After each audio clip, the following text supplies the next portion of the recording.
Muy buenas a todos y bienvenidos a esta nueva edición, la 13 edición, número 13, 13ava, no es así no se dice, Fran, la vez pasada le dimos Treceava, se treceava, dice terceava. no, pero Sí. no, decimotercera, la vez pasada era decimosegunda, y doceavo no Doceava. existe, Doceavo existe, claro que sí. eso nos dijeron como en 500 comentarios.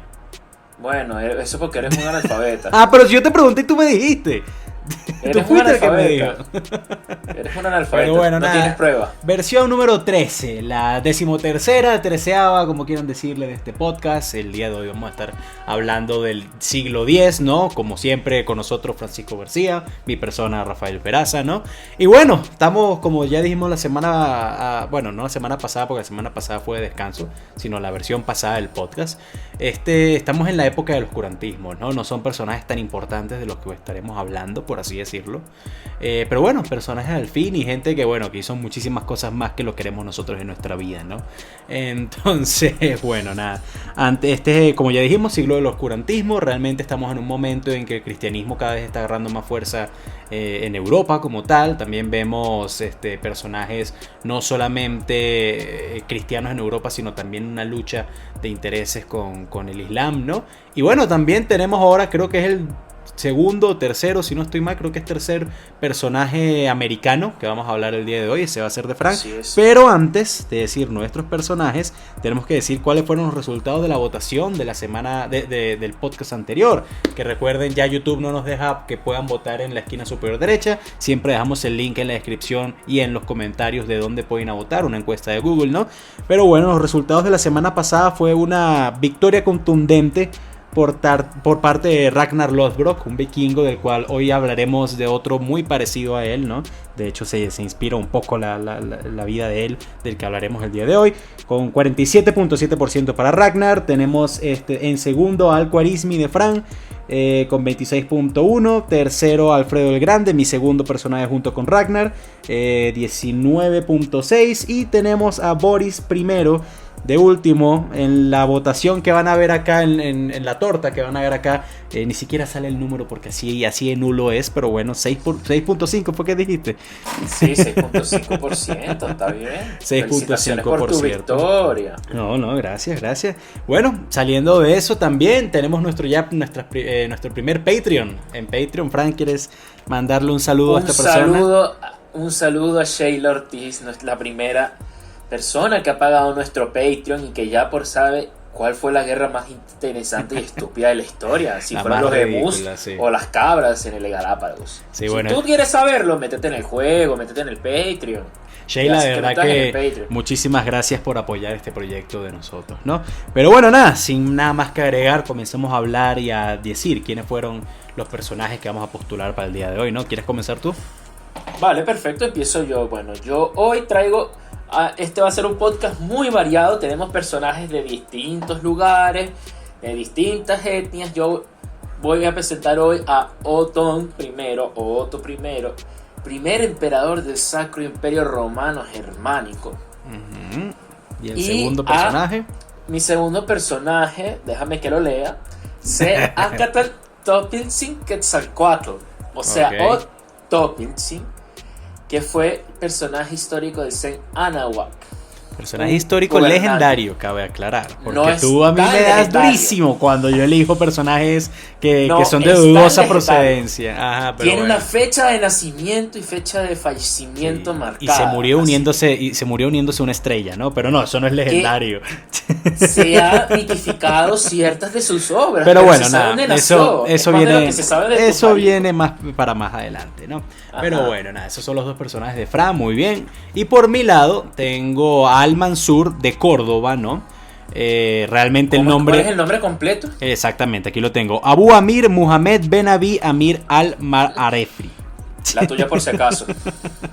Obviamente, los musulmanes siempre tienen este tipo de nombres largos, por lo menos en el pasado, y mientras más alto fuera tu cargo, más nombres tenías, pero también tenían ese alias, ¿no? En este caso es Al-Mansur de Córdoba, ¿no?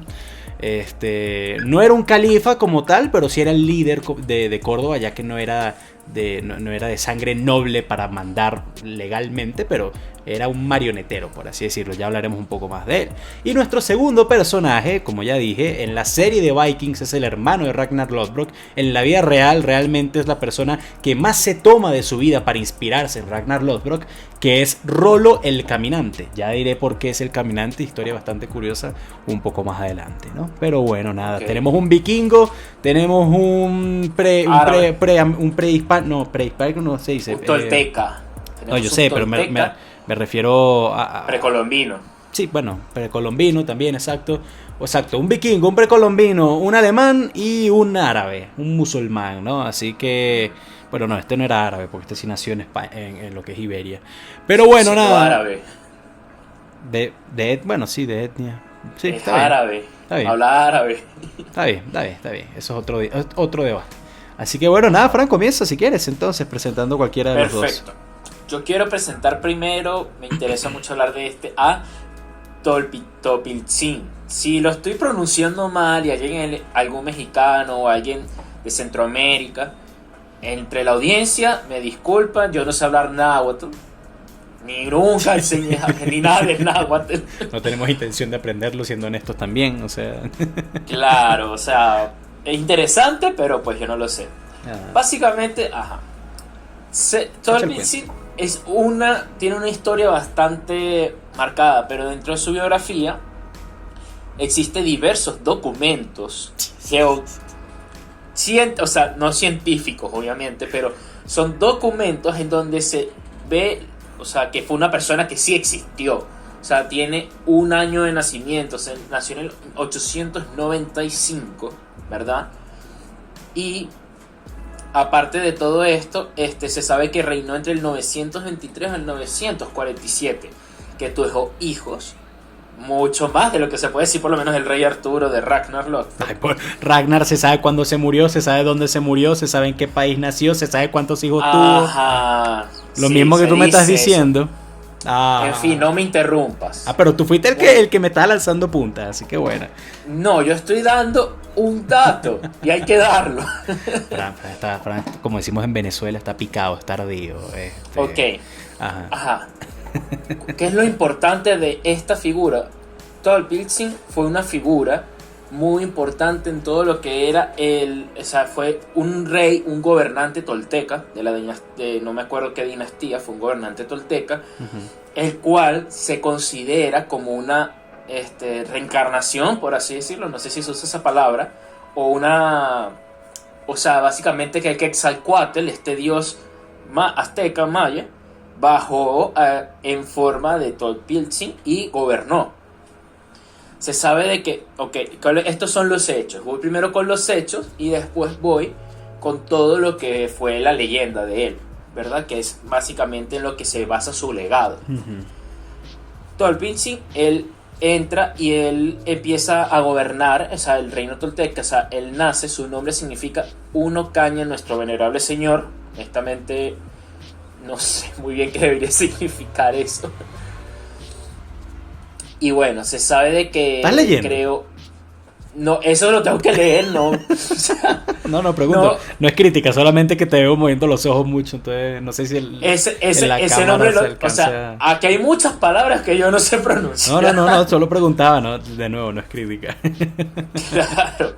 O sea, básicamente, se pudo reconstruir su vida y que fue el rey de Tula, una región allá en México, un reino que se llama Tula, y tuvo un reinado que se marcó porque fue bastante próspero económicamente y por su paz, y se creó una leyenda alrededor de este buen gobernante. O sea, lo que podemos saber es que fue un gobernante, la verdad, muy benévolo, muy bueno, el cual después la misma gente pensaba honestamente de que él era la reencarnación del dios Quetzalcóatl en la tierra. ¿Qué es lo que ocurrió esto? Esta leyenda fue pasándose durante siglos y siglos, ¿verdad? Hasta porque la gente pensaba honestamente de que Tolpiltzin iba a volver, o sea, Quetzalcóatl iba a volver otra vez en la forma de Tolpiltzin a reinar otra vez sobre todo lo que era, pues, los reinos aztecas. Y 500 años después de esto, con la llegada de Hernán Cortés, o sea, había un temor muy general entre todos los gobernantes subsiguientes a él, mayas y aztecas, el cual fue que, o sea, ellos tenían miedo porque obviamente no eran siempre los mejores gobernantes, entraban en guerras, hacían lo de los sacrificios humanos. ¿Quién era el gobernante que dejó entrar a Cortés a la ciudad sin ningún problema, a Tenochtitlán? Moctezuma. Ah, bueno, sí. Ese es el que más asustado estaba de Quetzalcóatl. Ese es el que más asustado estaba, eso voy. Entonces, obviamente la gente se sabía mucho sobre el legado de Tolpiltzin, en donde un gobernante que básicamente no tuvo ninguna falla en los años que gobernó, que se sabe que fueron este periodo de alrededor de 25 años, no gobernó por mucho tiempo. Lo que se dice es que, claro, él iba a volver e iba a purgar de todo lo que era la corrupción y los males que había en el reino azteca y de los gobernantes que no gobernaban para su pueblo, y que era básicamente la segunda venida del dios Quetzalcóatl bajo la forma de Tolpiltzin. Dicho esto, como Moctezuma efectivamente estaba tan asustado, y se puede saber de que 500 años después, o sea, no todas las tribus mayas estaban a favor de lo que era, bueno, el reino de Tenochtitlán. ¿Mayas? ¿En qué momento estás hablando tú? O sea, perdón, aztecas. Porque los mayas... Ya estoy hablando por el... Sí, bueno, los aztecas y los toltecas que quedaban. Los mayas ya no, ya casi no, ya queda nada, casi nada de los mayas para cuando llegó. Sí, pero todos estos pequeños pueblos que no estaban para nada de acuerdo, como este gobierno central de Tenochtitlán, porque básicamente les pedían tributos, les mataban a la gente, estaban en guerra. Sí. Cuando ellos vieron llegar a Hernán Cortés, pensaban de que literalmente él era la reencarnación de Quetzalcóatl y de Tolpiltzin, y que venía a purgar de todos los males. Y por eso mismo Moctezuma se asustó tanto y quería tenerlo en benevolencia, que lo que él vino a hacer fue dejarlo entrar en la ciudad básicamente sin ponerle ninguna resistencia a lo que los españoles estaban como, bueno, no sé por qué está pasando esto, porque, o sea, eran que 400 hombres contra 20 millones básicamente. Sí, eran 380, era si no estoy mal. Absurdo. Y Hernán Cortés, claro, todo esto fue gracias al niño de Moctezuma. Yo sé que dijiste lo de millones por exagerar. No, yo sé que no es un número oficial, pero hay gente que tal vez se lo tome así. Para que no haya confusiones, se estima que en Tenochtitlán para ese momento habían 500,000 personas, que sería la ciudad más poblada del mundo, por cierto. En ese momento, imagino. En ese momento, obvio. Bueno, pero igualmente... No, lo digo para una aclaración, porque bueno, por si acaso. Claro. Pero bueno, igualmente es una cuestión de que es absurdo, sí, la proporción que existía. Pues. Sí, no, es ridículo. No, lo más ridículo es que lo hayan dejado entrar así, pero bueno, ajá. Exacto. Entonces, bueno, hay una ciudad que se supo que él fundó y tuvo un profesor, que es la ciudad de Cuscatlán, o sea, ciudad antigua. Y bueno, básicamente todo lo que era esta historia, este legado, es, o sea, un legado de que marcó muy grandemente lo que fue la conquista de América. Porque una gran parte, y esto, o sea, algo que no sé, todos tenemos que ver una cosa, que la historia se cuenta siempre de un enfoque. No, en el colegio nunca te encuentran la historia de una manera más, por así decirlo, o sea, sí, de lado y lado, imparcial. Imparcial. Sí. Claro, por lo menos yo vi lo que fue la conquista de América de una educación en Venezuela, una educación con mirada en América, por así decirlo, y también lo vi en España, que la cuenta de otra manera distinta, pues, o sea, hay muchas cosas que no voy a decir que no es que la obvien, pero es como que prefieren pasársela por arriba rápido, porque sí, ya sabemos que los matamos a todos, conquistamos. O sea, pero dan datos importantes, porque por lo menos en América ponen como que, ok, los españoles llegaron y masacraron a todo el mundo, cuando la verdad fue que mataron la viruela gente, realmente. Pero la viruela fue la que mató, la que decimó toda la población, la que diezmó a toda la población. Si no fue algo que vamos a enfermarlos a propósito, no, obviamente. Eso exacto, no fue una cuestión de pura casualidad, y que aún así, o sea, hubo enfermedades que salieron de América y llegaron a Europa, y también, o sea, fue de parte y parte, no fue tan fuerte, pero, o sea, son detalles. Y por eso aquí un detalle de la historia de Tolpiltzin es que, claro, desde España se cuenta que, ok, es verdad que habían tribus que vieron a Hernán Cortés como una persona que los podía liberar del yugo azteca. de Moctezuma. Sí. Y desde este lado se ve que efectivamente estas personas creían que llegaría la leyenda de este gran gobernante que existió y que los iba a liberar todos y que iba a crear un nuevo reino de prosperidad. Okay. Y es algo que al final probablemente, no digo que España no hubiera conquistado América, lo iba a lograr, y si no lo iba a lograr el siguiente. O sea, los ingleses, los franceses. Sí, los ingleses, los franceses, los holandeses, los portugueses, el que sea. Pero si bien una gran parte de lo que fue la conquista de uno de los imperios más grandes e importantes de esa época fue gracias a que estaba totalmente dividido, porque en gran parte porque se utilizó por parte errores de Moctezuma y de lo que fueron sus predecesores y sus antecesores, sus antecesores. Ya estaba hablando muchas cosas que ya no te son estoy influencia diciendo la directa importancia de la leyenda. Bueno. De que obviamente muchos pueblos mayas ayudaron a que se pudieran adentrar entre toda la selva y todo esto, y bueno, pensando que estaban... mexicas, no digas mayas, que los mayas no tienen nada que ver en ese cuento. Sí, se me equivoco, disculpen, es que son muchos nombres. Y sí, sabemos que son también amigos mexicanos, sabemos que son mexicas, que no son aztecas, pero pues en el resto del mundo todo el mundo los conoce por aztecas. Entonces si decimos mexicas, más gente se confunde. Entonces todos estos pueblos mayas obviamente fueron gran parte, ellos pensaban que estaban al seguir a Cortés, seguían a Quetzalcóatl. Wow. O sea, cuando yo digo maya me refiero a los que están más en Centroamérica. Eso es como decir alemanes en vez de españoles, coño, no es lo mismo, marico. Yo sé que no son lo mismo, bueno, pero de descendencia maya, pues. Tampoco. Esta gente azteca, si es de descendencia. No. Bueno. Para muchos mexicanos te están viendo mal. No, yo soy el campeón de su personaje. Sí, no sabe ni de dónde. Entonces. En fin, muchas de estas personas del reino aztecas y de otros pueblos aztecas que estaban en lucha con Tenochtitlán, no siguieron a Hernán Cortés por una cuestión de traición, lo siguieron porque de verdad pensaban que era la reencarnación de Todospilzin y Quetzalcóatl. Y ese es el legado, listo. Está bien. Ya. Bueno, está bien. Mira. Primero que nada, sí, el tipo fue muy bueno y todo, pero tampoco era perfecto. Y sí, el tipo quitó los sacrificios humanos también. Comenzó a soltar palomas y mariposas, si no estoy mal. Pero él también tenía muchos problemas porque, pues, sí, para sus pueblos no quitaba los sacrificios y todo, pero también tenía otros pueblos subyugados. De hecho, la razón por la cual él se va, supuestamente él se va a los 52 años, y se une con el universo, ¿no? Va caminando, llega a una playa, si no estoy mal, y se une con las estrellas. Pero la razón por eso es porque aparte de ser un rey, también era algo así como un sacerdote, y él tenía votos de castidad. Y resulta ser que como también tenía muchos enemigos, estos enemigos no lo envenenan, sino que lo drogan. Y él termina acostándose con su propia hermana. Por eso es que se va, porque él mismo se destierra. Él mismo se destierra. Y esto no era algo raro. Y a pesar de que lo hayan drogado y toda la cosa, de todas formas mucha gente dijo, coño, se acostó con su hermana. Que para los mexicas eso era también algo totalmente horrible, ¿no?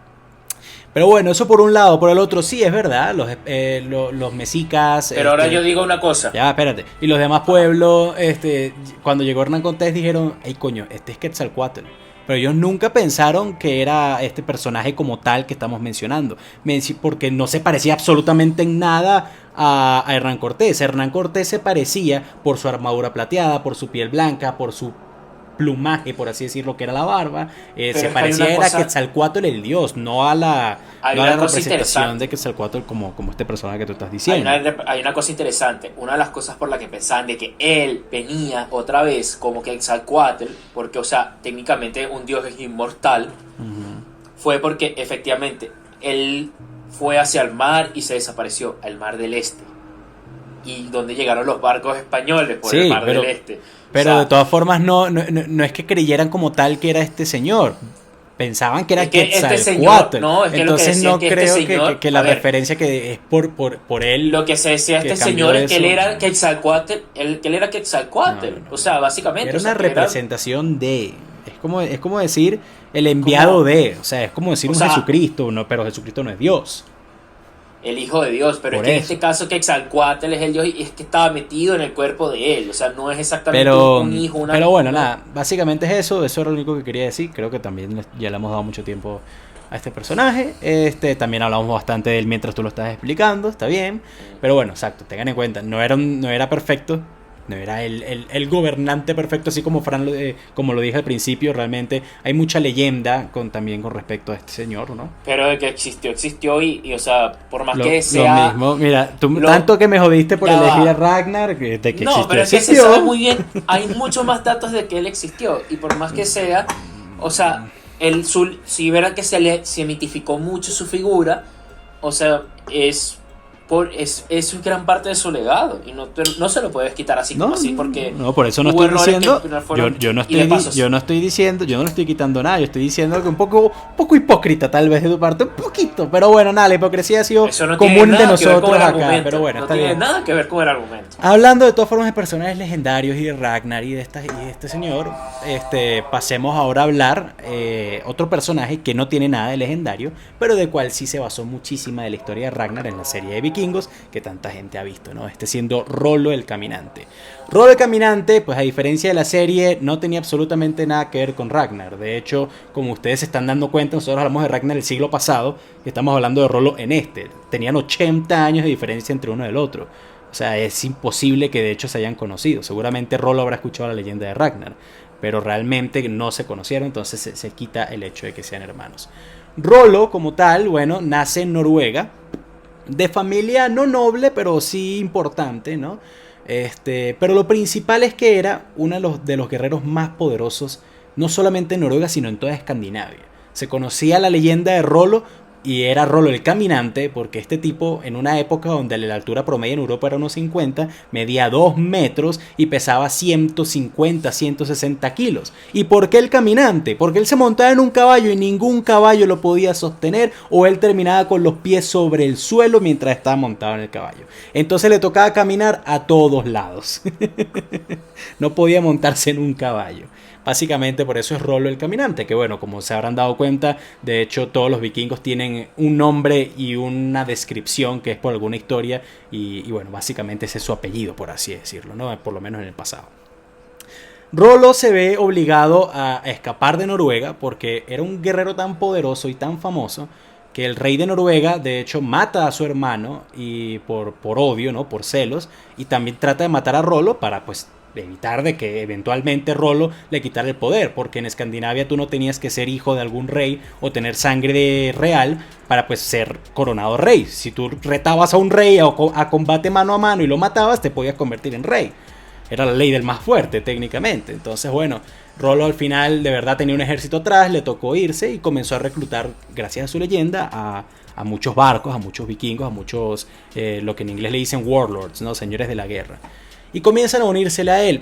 Ya desde la época de Ragnar, 100 años antes, 80 años antes, los vikingos tenían explorando Inglaterra, tenían explorando Francia y más que explorándolo, saqueándola, ¿no? Entonces Rollo comienza a ir a Inglaterra y comienza a saquear todo lo que hoy en día es East Anglia, ¿no? Que es la parte más del sur de Inglaterra. Le pagan para que se vaya. Comienza a saquear todo lo que es Irlanda también le pagan para que se vaya. Comienza a saquear el norte de Francia y le pagan para que se vaya, pero dice, ya va, o sea, nadie nos quiere luchar, yo quiero un reto de verdad. Para ese momento la ciudad más grande, la perla de Europa, no era Roma, obviamente ya no era Roma, tampoco era Istambul en ese momento, lo que era Constantinopla, porque el Imperio Romano de Oriente estaba en decaída, era París. Y él decide navegar por el Sena e ir de ciudad en ciudad saqueando todo para llegar a París y quedarse con la capital francesa. En ese proceso no solamente le derrotó a cualquier tipo de oposición, que el emperador del momento, que era Carlos el Calvo, si no estoy mal, ese es el sobrino, como el nieto, perdón, de Carlo Magno, ¿no? Cada vez le ponía trabas a Rollo, pero pues Rollo se las pasaba todas por encima. Se dice que tenía más de 80 barcos en ese momento, que era una flota totalmente increíble para aquel entonces, ¿no? Estamos hablando de aproximadamente unos 4.000 vikingos, que cuando te pones a dar cuenta que son vikingos, coño, da más miedo que un soldado común y corriente. Entonces Rollo resulta ser que llegando a París y asediando la ciudad por más de 13 meses, porque tenía los muros más altos en Europa, quitando Constantinopla obviamente, porque los muros de Constantinopla siempre fueron una cosa absurda. Rollo al final, ya París estaba pasando hambre. Si esto le suena conocido al asedio de París en la serie de Vikings hecho por Ragnar, es porque de ahí se inspira la serie, del asedio de París hecho por Rollo, no por Ragnar. Al final, bueno, nada. Ya los parisinos estaban seguros de que no podían aguantar más. 13 meses donde no podían... París era una isla para ese entonces. Entonces imagínate 13 meses. La isla de París. Ajá, sin poder traer comida. Estaban totalmente asediados por todos lados. No había forma ni de entrar ni de salir.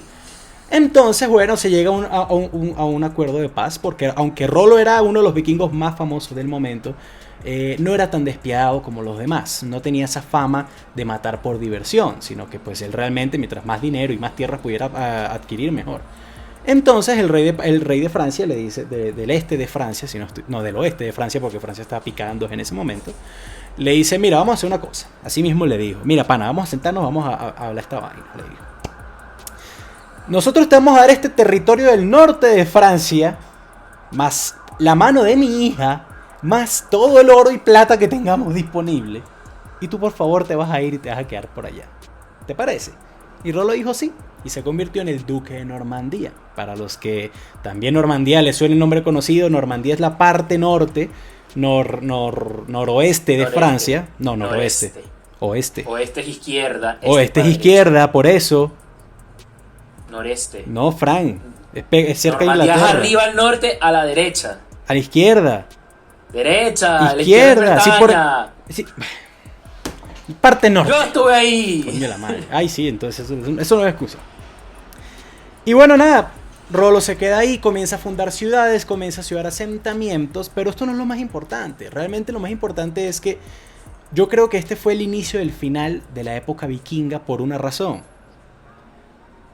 Lo que pasa es que los vikingos eran muy fieles a sus creencias, ¿no? A todas las creencias nórdicas, pero cuando se dan cuenta de que si se vuelven al cristianismo, porque Rollo le tocó convertirse al cristianismo para poder aceptar todos estos premios, y se adaptaban a la sociedad que ellos estuvieran atacando, como ellos eran muy pocos, los vikingos no eran más de 1 millón, los nórdicos no eran más de 1 millón comparado a los 20 millones de francos, 10 millones de ingleses, 40 millones de eslavos que habían, no eran casi nada, ¿no? Podían entonces tener mejores cosas. Y de ahí Rollo se convierte en el primer, por así decir, warlord vikingo, ¿no? En volverse de la nobleza del país donde estaban llegando.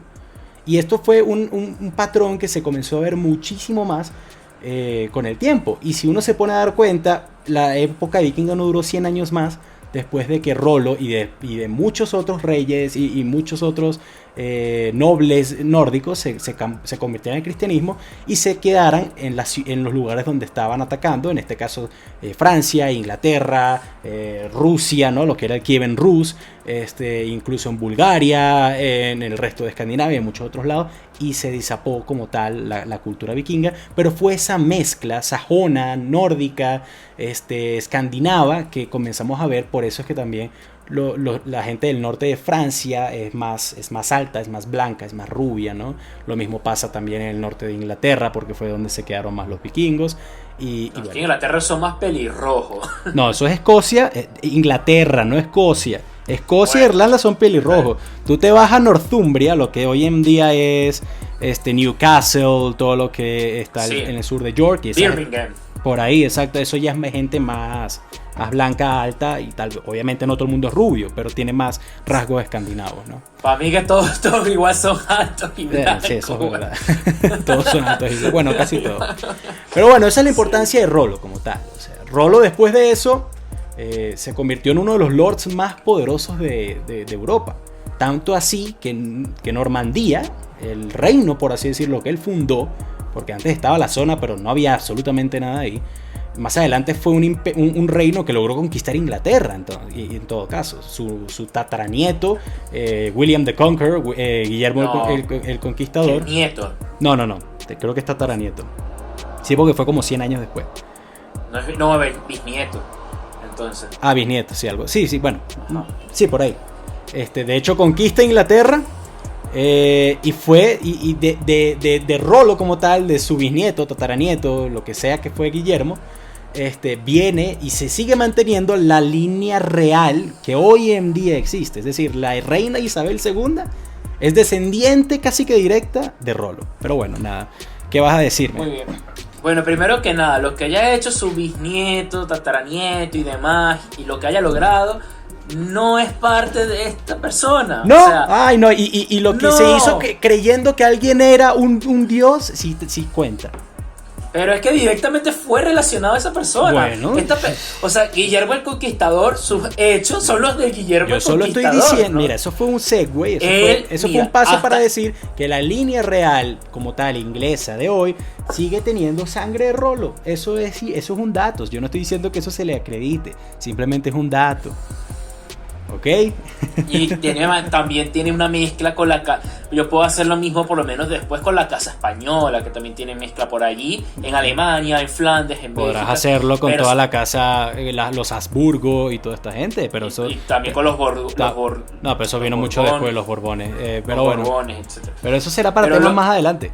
Ajá, pero mi punto es, ok, es verdad, él creó el Reino de Normandía y el legado fue el legado de lo que hizo el Reino de Normandía, eso, pero básicamente su aporte es crear el Reino de Normandía y ya. Y ser, o sea, y es ser el verdad que primer eso y le- poner el ejemplo para cualquier vikingo que quisiera convertirse al cristianismo y ser mucho más rico y adaptarse a la cultura Pero de es que en poder esa- hacerlo. Tú lo Quitó- dices como si en esa época hubiera un Twitter, una vaina que la gente se enteraba rápido. Eso no se sabía así Claro tan que así. sí, obviamente. No. Si tú ves que uno de los más Mira, grandes primero que vikingos nada, se la vuelve única manera- rey de una zona Escucha. altamente rica en recursos Tú no lo sabes. Claro porque que en esa sí. época, primero Sí que está- nada, en sí, esa, eso lo dicen no. las sagas islandesas. Pero escúchame, las sagas islandesas fueron como 200 años después de todo esto. Pero es el único registro como tal fijo que tenemos aparte internacional en vez de solamente lo local. Exactamente, pero aparte de eso, las sagas islandesas también tiene mucho elemento de mito y de leyenda. Y ya cuando las sagas islandesas fueron publicadas, los vikingos. No para todos los personajes que describía. Pero escúchame, ya cuando las sagas islandesas fueron publicadas, ya los vikingos también venían Ya no hacia existían, abajo. ya no existían los vikingos. Ya ni si existían. ¿Qué ejemplo Por eso. van a dar? ¿Qué ejemplo van a dar si ya no? O sea, llegaste 200 años tarde Me para estás tener dando ejemplo. la razón, pendejo, porque es que Rolo No. fue el que hizo que los nórdicos se dieran cuenta de No que hizo eso. Claro o sea, que él sí, lo fue el hizo primero. y ya. Pero, a ver, lo que yo me refiero es, él fue y hizo esto y es verdad. Pero no por eso, porque si los nórdicos hubieran todos parado bolas y escuchado, no se hubieran extinguido así como tú dices los vikingos como tal. Hubieran sido católicos y listo. Pero no, porque la información en esos días no corría así como tú dices. Pero es Hay que eso no pocos corrió de un registros día para el escritos en otro, general. obviamente. Por eso te digo que cayó 100 años después. Y era de voz a voz. Obvio. Entonces, si llegas a algo 100 años después, ya cuando ya están, ¿para qué sirve? Para un No. carajo. No dejas un precedente. O sea, ahorita que nosotros lo vemos y lo analizamos linealmente, obviamente es un precedente de lo que se pudo haber hecho. Pero por el otro lado tienes al Eric el Rojo y Leif Erikson intentando llegar a América que ni tenían ni puta idea de lo que estaba pasando por aquí. Y viceversa. Claro, La- pero, la pero es que estás comparando Por peras con algo. manzanas. O sea, el No, hecho la de, cosa- de- la de cosa- Eric el Rojo y de Leif Erikson fue que llegaron y exploraron una zona y ya No, se escúchame, devolvieron. yo lo que me después. refiero, no me estás entendiendo. Yo lo que estoy diciendo es que lo que hicieron ellos dos no se enteró este carajo, probablemente nunca lo supo. Claro que sí. Y viceversa. Ay, claro que sí. ¿Tú ¿Cómo lo vas a ver? En esa época ¿Cómo? tú mismo lo dices por la leyenda oral, por el paso oral de la El voz a historia, voz, o sea, y el voz a voz no llegaba tan claro rápido. que sí. O sea, no había nórdico, era difícil según que los llegara registros, no había al nórdico rey. en esa época que no supiera quién era Ragnar. Lo mismo pasaba ¿Qué? con gente tan legendaria, coño, como por ejemplo lo fue Rolo, porque también es un vikingo legendario, como también lo fue Blue ajá, Tool, como ¿cuáles son también- esos registros? Coño, ¿Cuáles son? mira, Porque, ¿cuáles o sea, son yo esos lo que siento es registros? que te estás fundamentando ¿Cuáles son en esos pura registros? labia. Bueno, mira, no son pura labia. En ese momento, a pesar de que los nórdicos no escribían como tal, porque pues sí ellos tenían runas y tenían todo ese tipo de cosas, también se seguía pasando la leyenda oral. Y no solamente eso, hay registros como tal de Francia diciendo, mira, pasó esto. Hay registros como tal de los vikingos en Inglaterra con escribas Ajá, es católicos, verdad. con escribas con Existen los monjes registros que franceses. decían, ¿Y mira, y cómo esos registros van a llegar a los otros reyes vikingos? ¿Cómo va a llegar a la gente? Es una población la totalmente gente analfabeta viaja, que ni sabe mira, leer. la gente viaja, los nórdicos viajaban y no todo el mundo que luchó con Rolo, o No sea, hablaban. al lado de Rolo, no todo el mundo se quedó en Normandía, mucha gente se fue para Exacto, Escandinavia y pasaban la o sea, leyenda se y la podrán leyenda haber llegaba a pasado Inglaterra la y historia en y Inglaterra demás, pero al estaban final- muchos vikingos y la Pero leyenda si eso llegaba a hubiera otros sido lados. cierto, si eso hubiera sido cierto, puedes hacer una referencia cruzada con otros reyes vikingos y demás que saben la existencia de esto, que son cosas que se saben. Por lo menos con este gobernante azteca, o se sabe con otras referencias de otros pueblos que dejaron escrituras de que existió. Porque los aztecas, los mayas, los toltecas, los olmecas, toda esta gente escribía, eso está muy bien. Los nórdicos no. Entonces es lo que yo te estoy diciendo. Entonces, o sea, pero el hecho que no escriban no quiere decir que es imposible, que esta gente se enterara que un vikingo que logró tomar casi, bueno, no tomó París, pero logró hacer que se rindiera Francia, se enteraran es imposible que tú lo sepas. Lo que yo estoy diciendo es que es imposible que tú lo sepas. O sea, estás haciendo una conjetura. No estoy haciendo ninguna conjetura, coño. Claro que sí, es imposible. Es imposible que una historia así no llegue a los oídos de demás. Estás rellenando los espacios en gris. Estás rellenando los espacios en blanco. O sea, si entonces hablamos de eso, ¿tú has visto los registros escritos de la historia de Quetzalcóatl, del tipo Quetzalcóatl? ¿Tú has visto los registros escritos? Se ha estudiado en universidad y con ¿Y dónde están los registros escritos? Los registros escritos son de unas vainas que se encontraron en unas ¿cómo se llama? En unas vainas de excavación. Se sabía que existía el miedo de Moctezuma del regreso. Déjame decirte una cosa. Tú mismo lo dijiste. ¿Sabes quién es la gente que escribía y que leía? Tanto en los reinos aztecas como todo maya. ¿Quiénes eran los que escribían y leían, Frank? Los mismos gobernantes. Exacto, solo los gobernantes. Entonces tú me estás diciendo... Yo no estoy diciendo que sea la información más fidedigna, pero yo te estoy diciendo...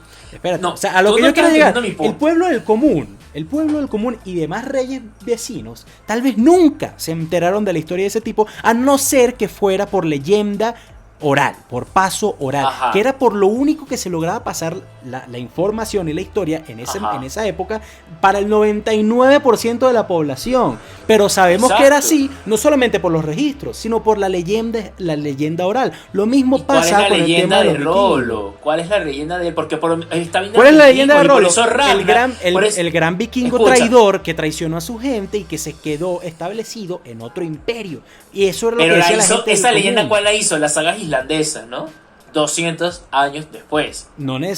Eso está escrito en la saga islandesa, pero eso no quiere decir que era la única forma de información que tenían en ese momento. Porque para que la saga islandesa, porque para la gente 200 años después, aquí viene entonces la vaina. Para que la gente en Islandia 200 años después supiera lo que pasó, tenía que pasar la leyenda oral, ¿verdad? Entonces esa leyenda sí le llegó a la gente, porque si no, no tenía escrito. Que la escribió. O fue el tipo que viajó y escribió y vio todos los 200 años después. Y la escribió. 200 años después, el tipo viajó y 200 años en el futuro escribió la vaina. No, 200 años después vas a Normandía y obviamente dentro de la Normandía tal vez sí se dice la leyenda. Y la las sagas islandesas son escritas por escandinavos, no por francos. Tal vez haya investigación de ellos y tal vez haya no me leyenda de ellos. Yo dije que el tipo que la escribió, el escandinavo, viajó a Normandía, la escuchó y la escribió. Tú estás diciendo eso. Tú estás rellenando los espacios. Eso tú no lo sabes. Es una posibilidad. No lo sé. Pero tú sí puedes decir que es una posibilidad y yo no puedo decir que es una posibilidad. Pero te estoy poniendo una posibilidad exactamente igual. Yo también te estoy poniendo una posibilidad. El hecho es que es de 200 años después. O sea, Fran, no pero para que le llegara el registro de que él fue el ejemplo que tú estás diciendo que fue. No tienes cómo saber. Claro que sí, porque no había registro anterior de ningún rey vikingo o lord lo sabes vikingo. Ahorita, yo me refiero en ese momento. Pero entonces es coincidencia que luego que Rollo lo hiciera, gente en Inglaterra lo comenzara a hacer, gente en otras partes de Francia lo comenzara a hacer, gente en Kiev lo comenzara a hacer. ¿En otras partes de Francia de qué?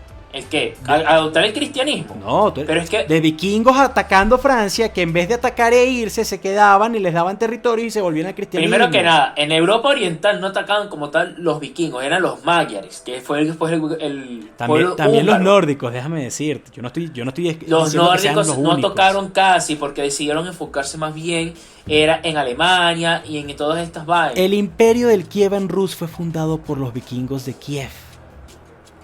Son por los bárbaros. Era gente de Jutland, que es Suecia, que es Escandinavia. Fran, no me vas a discutir de historia nórdica. No voy a seguir discutiendo esta vaina porque tú te gusta llenar la vaina como te conviene. Los vikingos tuvieron, estoy hablándote de Suecia, Noruega, del resto de Escandinavia.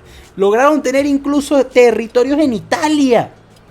O Ajá, sea, el de él, que conquistaron el sur de Sicilia. ajá, y también, como te estoy diciendo, también Ucrania, también Inglaterra, obviamente, también en Francia, también en Iberia, en muchísimos, y en Europa, en Europa Oriental también, todo lo que fue Ajá. Kievan Rus, muchos vikingos llegaron a Entonces Bulgaria. tú dices que todos estos lo hicieron, o sea, bajo la creencia de que este carajo lo hizo y le salió bien. Mira, no, yo no estoy diciendo eso. Yo estoy diciendo que la primera persona que lo hizo fue Rollo. Ajá. Y que los únicos ejemplos después, o sea, antes de Rollo no había ningún ejemplo de que algo así hubiera pasado.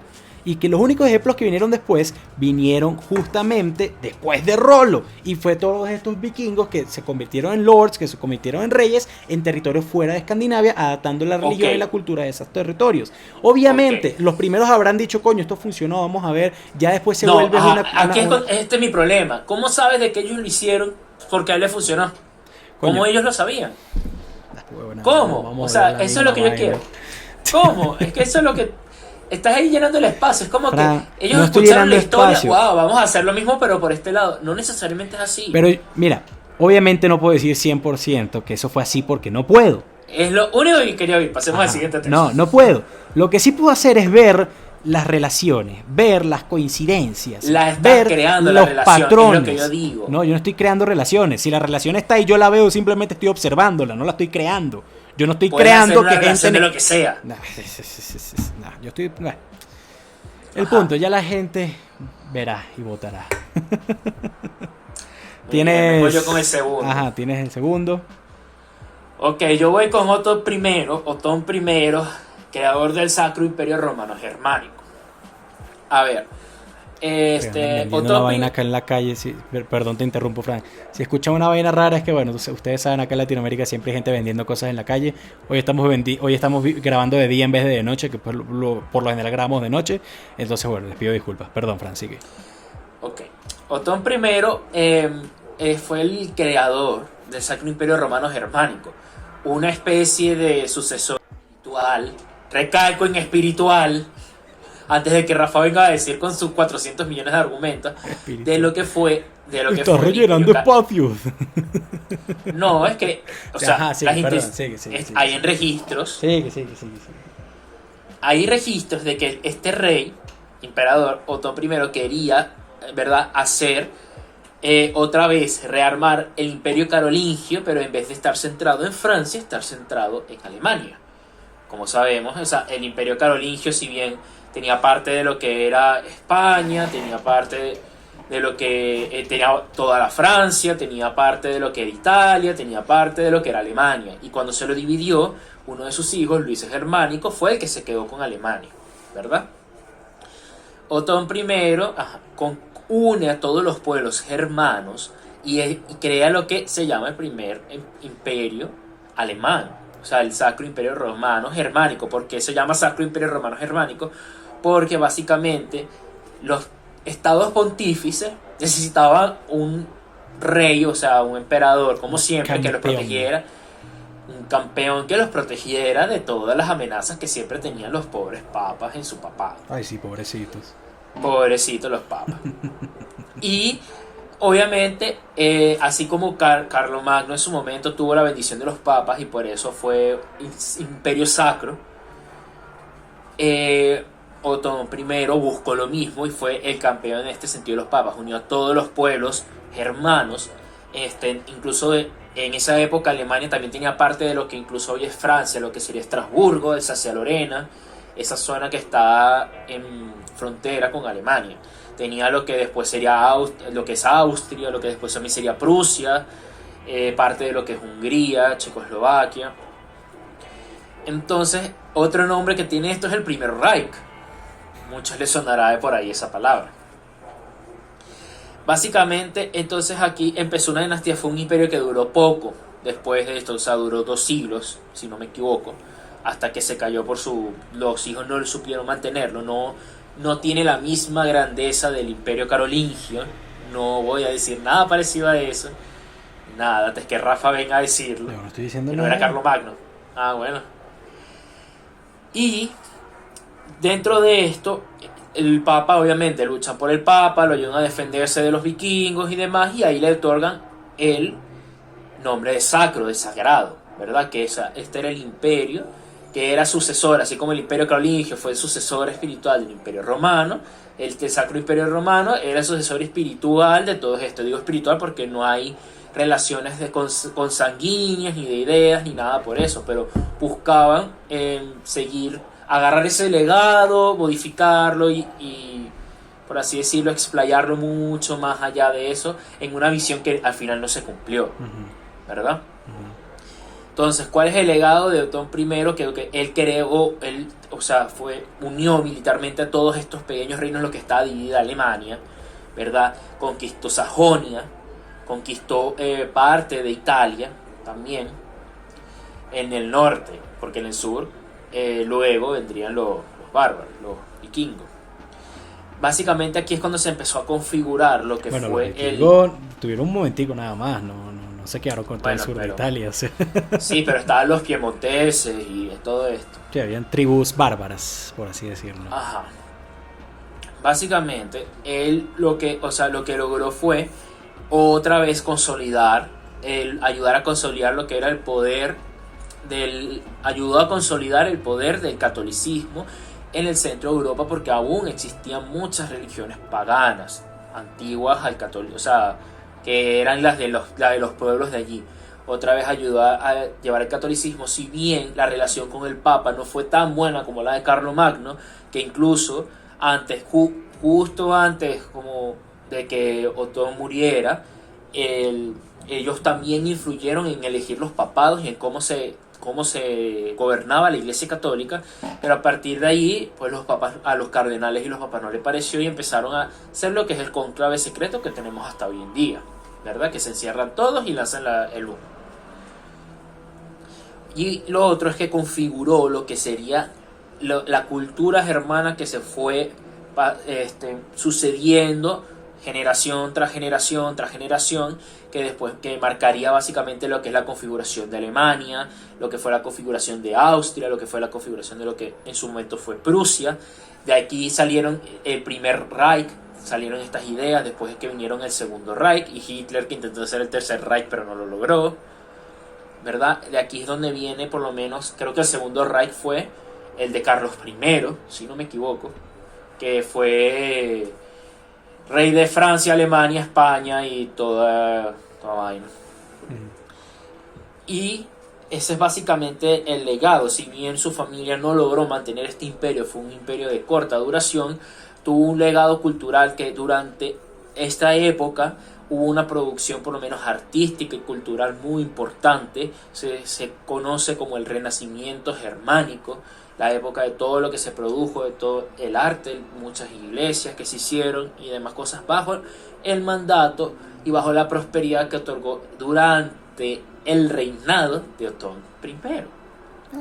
Y eso es lo que tengo que decir. ¿Cómo se llamaba el primer rey como tal de Francia, que tú también lo hablaste en uno de los siglos? Clodoveo I, ok. Primer rey de los francos. Bueno, muchas de las cosas que dices es verdad, tiene sentido, pero creo que es un poco inflado. Porque tú... Siempre es un poco inflado para ti. Sí, bueno, es que tú eres un pero bueno. Tú inflas toda vaina, pero bueno, nada. No. Ajá. Yo veo a Otto, como se le diga dependiendo del idioma, como un Clodoveo I de Alemania, sinceramente. En el sentido de que sí, él plantó la idea como tal, él fue el primero en intentarlo, pero no se puede decir que, coño, y yo sé que no lo estás diciendo, simplemente es un comentario al aire, no se puede decir que este señor es, por así decirlo, el que continuó el trabajo de Carlomagno, porque pues obviamente no lo fue. No estoy diciendo que tú lo estés diciendo, yo sé. Una pregunta. Si yo no lo estoy diciendo, ajá, nadie lo está diciendo, no, ¿para qué? Tú no lo estás diciendo, pero es más o menos como lo estás vendiendo. Y que no lo estoy vendiendo así. Sucesor espiritual, espiritual. Esa es la otra. Alemania como tal. Ya va, pero escúchame. Antes de eso, yo dije que es el sucesor espiritual porque efectivamente esa fue la visión que él tuvo, que no la logró, nunca lo hizo, ¿no? Y eso también lo repetí 2 veces para que no vengas a decir no es el sucesor de Carlomagno. Pero bueno, listo. El punto es Alemania, ¿no? El Sacro Imperio Romano Germánico, que primero no era sacro porque después de él fue el único emperador que fue bendecido como tal por los papas. Y es el que estoy hablando. Porque después después el Sacro Imperio Romano estuvo en guerra directa incluso con los papados, con los estados papales, ¿no? Pero eso por un lado no era sacro. No viene este debate. Estoy hablando del Sacro Imperio Romano. No era imperio, porque pues era un rey, ¿no? No tenía emperador, era un rey realmente. Y no era romano, pero bueno, está bien. ¿Qué es lo que pasa con Alemania? El concepto de Alemania que hoy en día tenemos, mucha gente cree que ha existido toda la vida, cuando esto es mentira. De hecho, como muy bien lo dijo Fran, esto es nada más como un poquito de historia para un poco más de contexto. Okay. Alemania, lo que hoy en día es Alemania, en el pasado realmente eran 100, 150 ciudades-estados uno al lado de la otra, eran muchísimas. La más grande siendo una de las que mencionó Fran, Sajonia y Bavaria, que de hecho no eran ni la mitad de lo que hoy en día. Realmente la primera persona en unir a Alemania fue bajo una conquista y fue Napoleón, que él funda la Confederación del Rin, que realmente es el predecesor, de Alemania, que es la Alemania que vimos en la Primera Guerra Mundial, la Alemania de Hitler, la Alemania que claro, se separó. Territorialmente, claro, exacto, porque bueno, en ese momento, si hoy en día uno va a Alemania, tú vas a Sajonia, luego vas a Bavaria, luego vas a Hamburgo, y son casi que 3 idiomas totalmente diferentes. A pesar de ser el mismo alemán, son dialectos muy diferentes. En el pasado no se entendían incluso, porque sí, tenían la cultura germánica, porque Alemania no era un concepto que existía todavía. Tenían la cultura germánica, pero eran totalmente diferentes, ¿no? Este señor trata de unirlos y lo logra unir bajo unas fronteras, digamos, predestinadas, ¿no? Pero realmente era... Si tú estabas bien con la gente de Sajonia, Sajonia te apoyaba, tú siendo el Sacro Imperio Romano. Pero si no estabas bien con ellos, pues te daban la espalda y ya, que fue lo que le pasó a Otto, que fue lo que le pasó a sus hijos. Solamente Barbarroja fue el único emperador del Sacro Imperio Romano que logró unir más o menos a todos, y por eso es que el propio Hitler incluso lo consideraba como uno de los padres más importantes de Alemania, ¿no? Pero bueno, no estoy negando nada de lo que está diciendo Fran, por eso desde el principio dije mucho lo que está diciendo es cierto, pero no lo veo tan importante como un personaje tan crucial, sino más bien, como muy bien lo dije al principio, es una comparación, es como el Clodoveo I de Francia, pero en Alemania, en todos los territorios germánicos, ¿no? Eso es todo lo que tengo que decir. Por lo que yo entiendo, tú estás poniendo, a uno de los tantos linajes en lo que está mezclado ahorita. O sea, para ti es más importante Inglaterra que Alemania. Sí, en la historia sí. Bueno, listo, solo quería decir eso. No lo voy a discutir. No entendí, no entendí por qué, pero sí. No, porque, o sea, tú me estás poniendo a alguien de los múltiples linajes que existen en Inglaterra, ¿verdad? ¿Y Inglaterra por qué? Este carajo que era el predecesor de todos los de Guillermo Normando, que después conquistó Inglaterra. No sabía que estamos hablando de Rollo. De Rollo. Eso lo hay. O sea, tú lo estás poniendo como algo también muy importante que ayudó a marcar todo esto, y esto hizo, yo creo que algo incluso un poquito más allá con Alemania. Entonces, por eso quiero dejar claro de que te importa más Inglaterra que Alemania. No, yo personalmente creo... Esto no es de gustos ni nada. Yo creo personalmente que Inglaterra fue más importante en la historia que Alemania, eso es todo. Inglaterra tiene más de 1000 años de historia siendo importante. Alemania ha sido realmente un factor de cambio en los últimos 200. Entonces... No... O sea, por eso es con Alemania no existía. Inglaterra, el concepto de Inglaterra existe desde el 800. A ver, tú me hablaste alemán, tú me preguntaste, no, tú no estás hablando de culturas germánicas, tú me preguntaste Inglaterra o Alemania. Y Alemania no tiene existiendo más de 150 años. Es verdad, Alemania país no tiene existido más de 150 Alemania imperio tampoco. Pero es que, a ver, Alemania Imperio llegó un momento que fue el imperio más importante de Europa por encima del mismo Inglaterra. ¿Y qué momento? Del mismo imperio inglés, en los 1500 con Carlos I. Pero si eso era parte de España. Era todos los Habsburgo. Carlos, ¿y dónde vienen los Habsburgo? Sí, pero realmente, ¿quién eran los patrones de los Habsburgo? La gente en Iberia. No, ellos venían de Alemania. Más bien, un problema político importante fue que Carlos I no le gustaba vivir en España y vivía en Alemania y no le paraba bola a España y los tenía como un patio. Eso es verdad. Ahí está. Porque Alemania llegó a ser uno de los imperios más importantes, por lo menos, después de... Mira, ¿y quién tumbó ese imperio tan importante? ¿Quién lo destronó? A toda la dinastía Habsburgo. La de los Tudor, ¿me vas a decir? No, yo no estoy hablando de quién vino después, estoy hablando qué imperio le quitó la importancia y ese puesto arriba. No le quitó arriba, la arriba. importancia, o sea, simplemente ningún imperio es para siempre. Siempre se van cambiando las dinámicas de poder. España solamente que él quería ya no es imperio. Inglaterra no, tampoco, pero duró mucho más. Pero es que no vas a comparar la época imperialista del imperio con el de los 1500, son 300 años de diferencia. Mi punto no es ese, mi punto es que yo solo, o sea, tampoco vayas a ningunear. Yo no lo estoy ninguneando. Lo estás ninguneando diciendo, no es tan importante, son otros hermanos y ya, no lo ningunees. Es que tú me estás vendiendo una relación, tú me estás vendiendo una relación de que esta gente... Yo solamente... De que él fue el así como lo fue los normandos en Inglaterra. Consolidó la cultura, yo digo que él consolidó lo que fue la cultura germánica, que sucesivamente se iba a seguir creciendo, se iban a ir uniendo más todos estos pueblos y no se mantuvieron divididos. Que al final su experimento de imperio y su intención y su idea, tú mismo lo dijiste, no duró 200 años. Y hubo un periodo de 500, 600 años en donde no tenía nada que ver la cultura germánica de Otto con la cultura germánica que existía. O sea, y después de que Guillermo se fue para Inglaterra, ¿cuánto tiempo más duró Normandía hasta que Francia también se la agarró? Porque es que ellos se pasaron para Inglaterra, esa es la vaina. Listo. O sea, si es por eso... mudaron, por así decirlo. Bueno, se mudaron, pero o sea, yo con lo que digo es que culturalmente es muy importante que haya existido un sacro imperio romano germánico para empezar a unir todas las diferencias que tú mismo dices que existen entre todos estos. No estoy diciendo que no. Y es un imperio que por lo menos en los años 1500, ¿verdad? Llegó a ser el más importante de Europa. Pero no fue el Sacro Imperio Romano, ellos ya no eran pero de los... A ver, ¿por qué coño siempre tergiversas mis palabras? No tú dijiste, fue un imperio que llegó a ser. Eso es lo que tú dijiste. Que los germánicos, durante en el Segundo Reich, no sé si es en el Segundo Reich o no, no estoy tan seguro, pero... Estoy seguro yo. Pero creo que sí era el Segundo Reich porque llegaron a ser el Segundo Reich. ¿Y por qué Segundo Reich? Porque este fue el primero, porque empezó a generar toda la unión entre todos los pueblos germanos que, como tú mismo lo dijiste, se odiaban, no se entendían y bla, y bla, bla. Y es verdad que no es la misma Alemania, que tenía partes de lo que hoy en día es Francia, tiene lo que es Austria, tenía parte de lo que era Checoslovaquia, tenía parte...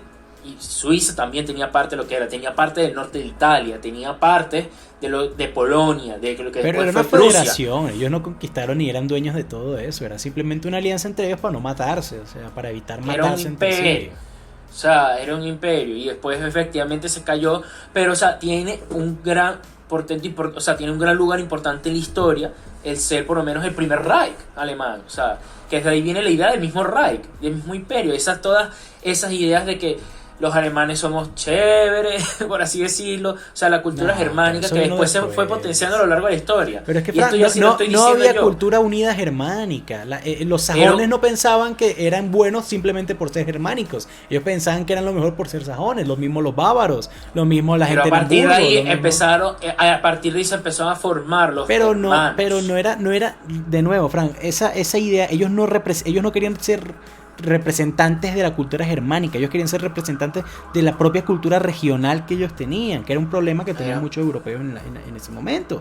Pero es que no es que Otto decía, no, nosotros los germánicos somos los mejores. No, a él le tocaba decir que los sajones eran los mejores en Sajonia, le tocaba decir que los bávaros eran los mejores en Bavaria, le tocaba decir que los austriacos eran los mejores en Austria. Y para crear una unión le tocó demostrar de que entre todos ellos no eran tan diferentes como se creía. Pero sí lo eran y por eso se cayó el imperio. No eran tan porque diferentes. No pudieron mantener esas poquitas cosas que tenían en común para no matarse entre ellos. Al final se cayó fue por otras cuestiones, sobre todo porque tuvieron la espalda de la iglesia, porque también no supieron al final defenderse militarmente, el imperio cayó en una crisis. Estaban unidos, pero eso fue después de Otto, y no conviene, o sea, no voy a hablar después de que lo que ocurrió con ese Está bien, nos estamos extendiendo un poco como siempre, coño la madre. Muy bien, ya. Pero bueno, nada, y bueno, siguiendo hablando un poco de Europa, perdón, ahora vamos a hablar un poco de Iberia, de España y Portugal, ¿no? Con el último personaje que tenemos, que es Almanzor de Córdoba, exactamente. Bueno, ya hemos hablado bastante en las versiones anteriores de todo lo que fue la expansión musulmana, ¿no? Islámica, no solamente por el norte de África, sino por Europa del Este, Europa del Oeste, lo que es el sur de Europa también, ¿no? Italia, España. Y bueno, uno de los califatos más importantes fue el califato omeya. El problema es que mientras más grande y más poderoso un imperio, más gente va a querer quedárselo. Y durante mucho tiempo el califato omeya no es que fuera perdiendo el territorio, sino que cada vez se iba separando y segmentando más, ¿no? Hasta el punto de que llegó un momento en que, permítanme un segundo que dejo de grabar esto, problemas técnicos, ajá, listo. Llegó un momento entonces de que bueno, había tantos problemas en Iberia y ya los españoles, bueno, más adelante serían españoles porque pues en este momento eran diferentes reinos, estaban retomando cada vez más territorios, y realmente la posición islámica, la posición árabe en Iberia estaba en jaque, por así decirlo, ¿no? Había muchos problemas, querían separarse el reino, querían generar más riquezas, más impuestos, lo que hacía que los ibéricos se pusieran más bravos y cada vez había más reinos y más zonas rebeldes. Y aquí es cuando entonces Almanzor, que tenía otro nombre que no voy a volver a repetirlo, porque pues Almanzor es un nombre, por así decirlo, de nobleza, entra a la ecuación. Su nombre cristianizado. Sí, también cristianizado, es verdad. Entra a la ecuación. Él no era rey, él no era noble, él era hijo de comerciantes con buen puesto, pero no eran de la nobleza. Pero era muy buen general, era una persona muy estratégica, muy buena con los números, como la gran mayoría de los árabes de ese momento, y pues en la actualidad también, era muy bueno con la economía y tenía un muy buen plan. Entonces él agarra a uno de los tantos, por así decirlo, reyes o posibles califas que habían en la zona, en Córdoba, ¿no? Que para poder manipularlo, ¿no? Que justamente lo que hizo Carlos Martel también, pero en Francia, siglos antes. Y él comienza entonces, él dice, bueno, yo voy a apoyar a este personaje, ¿no? Y vamos a volver a construir un califato omeya, pero nada más en lo que es el norte de África, lo que hoy en día es Marruecos, solo en la parte de Marruecos. El Magreb. Sí, el Magreb, exacto. Pero no todo el Magreb, porque nada más era la parte de Marruecos. Y lo que pues era el califato de Córdoba, que era pues desde Córdoba, cerca de Pamplona, si no estoy mal, hasta pues el sur de España, ¿no? De lo que hoy en día es Iberia, no solamente España, sino también el sur de Portugal, porque Lisboa incluso era parte del califato de Córdoba, ¿no? Él establece esas fronteras, comienza a acabar con todas las rebeldías y con todos los problemas internos que habían. Le tocó matar un coñazo de gente, le tocó evitar que lo mataran 500 veces, le tocó ser muy despiadado en muchos momentos, pero lo importante es que logró mantener las fronteras y evitar el esparcimiento acelerado en ese momento de los reinos católicos, y de todos los reinos de la zona, porque no todos eran católicos incluso. De hecho es curioso porque se estima, y esto no es mentira, esto no, o sea, es un qué tal sí, o sea, realmente no podemos llegar nunca a saberlo 100%, pero bueno, esto se dedica al canal. Okay. Se estima de que si no se hubiera establecido, si él o alguien más no hubiera establecido un califato unido, por lo menos en Córdoba, tal vez la reconquista española no hubiera terminado en 1400, sino en 1100, 1200, mucho antes. Porque es que habían demasiados problemas internos y eso era lo que parecía ser que hubiera continuado durante 100, 200 años más, ¿eh? Cuando él está en el poder, a pesar de que de nuevo no era el califa, sino que era el que manejaba al califa, la ciudad de Córdoba, que pues ya estaba también en ruinas por ciertos ataques, es reconstruida. Todo lo que es también la zona bética, ¿no? Todo lo que es Sevilla, toda esta zona que pues también estaba medio abandonada, comienza a ver Andalucía, exactamente. Pero no solamente Andalucía, sino también lo que hoy en día es la Comunidad Valenciana, toda esta parte que hoy en día en España vemos mucha influencia árabe, por lo menos en la arquitectura, también en la gente, incluso en la comida, hasta incluso en la forma de ser. Mucha de esa cultura árabe se reconstruyó y se volvió a establecer de una forma más estricta en el mandato, por así decirlo, de Almanzor. La catedral de Córdoba la construyó él, o bueno, la reconstruyó. La Alhambra, eso, perdón, disculpa. No es una catedral, es una mezquita. Sí, bueno, disculpa, sí, tú estuviste allá, yo no, perdón. No, yo no estuve ahí. Esa no. Bueno, está bien. Pero, o sea, la catedral es católica. Sí, no, mala mía. Bueno, yo no confundo aztecas con mayas, pero bueno, está bien. ¿Por qué te tienes que defender con ataque? Simplemente hacemos terrorismo. Estoy echando broma. Pero bueno, nada, la Alhambra la construyó él, se restableció la cultura árabe en la zona, porque también se están dejando mucho de lado ese tipo de cosas. Escuelas, universidades se fueron fundadas bajo él. Muchas de las universidades en Sevilla tienen estatuas de él, porque pues era una persona que también apoyaba muchísimo el conocimiento, como muchos de los califas y muchos de los líderes árabes del momento. Y básicamente es eso, logró establecer y mantener lo que fue la influencia árabe y pues lo que era el califato omeya en la zona durante muchos siglos más, que al final obviamente por cuestiones varias cayó y fue absorbida por los reyes católicos, ¿no? Por la España católica, que de nuevo no era España en ese momento, ya lo sé, pero bueno, para que sea más fácil de entender. Pero incluso a día de hoy seguimos viendo ese foothold, ¿no? Esa influencia y esas acciones tomadas tanto por los árabes como pues por este señor, sí, en ese siglo, en los 900 y pico, creo que se murió en 1001 incluso. Muy bien, es interesante, pero al final todo lo que hizo no duró 100 años. Bueno, la influencia se sigue viendo, obviamente no solo por él, pero... No, me refiero a lo que no, hizo. entiendo. Obviamente la influencia árabe existe en España. Duró 200 de 900 años. Duró 200 y pico años porque realmente el califato omeya y el califato de Córdoba más adelante comenzó a caer feo, fue como en 1200, 1300 que no, pero me refiero a lo que hablaremos un poco de eso también con el Cid Campeador, uno de tus personajes para el video que viene, ¿no? Pero bueno. Sí. Lo que yo quiero decir. Militarmente, las cosas que él medio reconquistó, obviamente puso en orden al Andaluz, por así decirlo, que esa era esa zona. Y sobre todo es verdad que el centro más importante de la zona era Andalucía, donde estaba Córdoba. Uh-huh. Donde está Córdoba. Andalucía es grande. Es verdad que, o sea, pero, a ver, existe aún una influencia, o sea, primero que nada tú dijiste qué tal sí, pero en este podcast no somos de qué tal sí, somos de debate serio. Es un dato. Primero que nada. Debate serio. Segundo, efectivamente. Súper serio. Son serios, pero amarillistas, que es distinto. Amarillista ahora.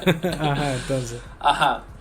Pero efectivamente sus conquistas militares, o sea, las conquistas militares que él, él logró mantener a raya y debilitar al reino de Aragón. A pesar de ser buen general, el reino de León. No es famoso por sus conquistas militares, obviamente. No, o sea, es gran parte porque mucha parte de su mandato, porque él terminó siendo canciller y el gobernante de facto de Al-Ándalus, uh-huh. Y él al final puso su propia dinastía. Uh-huh. Ah, sí, sus hijos sí fueron califas, por así decirlo. Sí. Ajá. Muchas de sus cosas, efectivamente, tal vez la reconquista de España por parte de los católicos hubiera sido un poco más rápida. O tal vez no, porque podía salir alguien en el medio y evitarlo también. Eso no se sabe. Pero que tú digas, lo estás inflando un poco al decir que gracias a él es que aún existe mucha influencia árabe en España. Escucha bien lo que yo dije. Gracias a él, no solamente gracias a él. Yo dije gracias a los árabes. Dije. Y los árabes que estuvieron ahí más tiempo, también en parte a él. Yo no le estoy dando todo el crédito. Estoy diciendo que fue un factor importante. Porque pero no le estoy la dando influencia árabe que hay en España vino de antes por 900 años de árabes. Sí, obvio. No, porque los árabes tuvieron 900 años en España, obvio, básicamente. Obvio. No, eso estamos claros. Y donde más se quedaron, que fue Córdoba, es donde más se nota, en Andalucía, claro. En el sur. O sea, mientras más vas hacia el norte de España, menos influencia árabe empieza a haber. Claro. Hasta que llegas al País Vasco no hay nada. O sea, claro, en el País Vasco, en lo que es Cantabria, no hay nada de influencia árabe, que eso nunca fue conquistado, ¿verdad?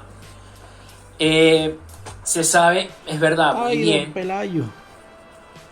Se sabe muy bien de que, es verdad, él logró debilitar un poco el reino de León y el reino de Cataluña, aunque esa fue su única derrota como tal y más importante, que los catalanes los lograron frenar, incluso retroceder un poco, y a partir de allí, en el próximo siglo, es cuando Valencia, o sea, se reconquista Valencia, gracias al campeador.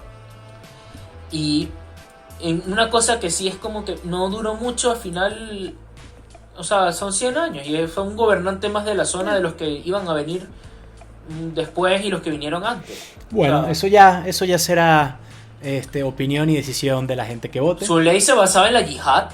¿Cómo? Que su ley era basada en la yihad, básicamente, en la guerra santa. Ah, sí, era pues eso también lo dije bastante, ¿no? Que él fue también el que volvió a poner más estricta la cultura musulmana Claro, en la zona. y al final eso se pudiera también analizar, obviamente es un análisis, como algo poco inteligente, porque al final en esa zona que estaba tan tumultuosa, gran parte de su fortaleza era No, que porque, bueno, todos los judíos sefardíes que existían en esa época y los católicos que vivían dentro de esa, no los tenías como aliados, pero tampoco estaban buscando... pero no los mataban se podía mant- no los mataban a se- impuestos como lo hacían los anteriores a él, que por eso que también mucha gente se levantó. Él sí, vamos a Claro, mantener pero lo nuestra mandó a cultura, matar, vamos a que es mantener, distinto. él dijo, vamos a mantener nuestra O sea, cultura, pero solo a los líderes, nos mandó a matar a todos los judíos. Pero O sea, no, o sea, a los que eran los paganos me refiero, porque la yihad también es eso. sí, pero bueno, O sea, no, eso fue la que la gente se tuvo que movilizar hacia el norte como, y pedir ayuda. como ya O sea, dijimos, para- esto se está extendiendo mucho, ya depende de ustedes votar. Ya saben, en la descripción está el link, en los comentarios, el primer comentario fijado está el link. Frank, ¿quieres invitar a la gente a Patreon y saludar de nuevo a nuestra querida amiga Sheila Ortiz? Muy bien, ya. Si tú quieres saber qué es lo que ha visto Sheila en el Patreon y por qué razón una cubeta provocó una guerra muy sangrienta. Que tiene que ver un poco en con lo que Italia. hablamos hoy, por cierto. Ajá. Sí. Pues métete al Patreon. Me estás esperando. Sí, sí, por favor. Por favor, métanse el Patreon. No, mentira, Y solo esta si pueden, no se semana va a preocupen. venir un Si no episodio pueden, no hay nuevo en el problema. Patreon, muy interesante. Ah, sí, me entero. No te vamos a decir ni siquiera cuál es. ¿Qué estás esperando? Tienes que verlo. Pero Te vas a bueno, quedar amigos. afuera. Recuerden suscribirse si no lo han hecho, ir a Spotify también para estar pendientes si quieren escuchar esta versión sin publicidad, sin publicidad en el Mientras medio. lavan los platos. Sí, mientras lavan los platos, mientras haces lo que te dé la gana, ¿no? Y ya, recuerden que simplemente somos dos pendejos debatiendo por cosas que no tienen sentido hoy en día. Y básicamente eso es todo. Yo fui Rafael Peraza, acompañado por Francisco García para el Baúl Podcast. Y que tengan muy buen día. Muy buena.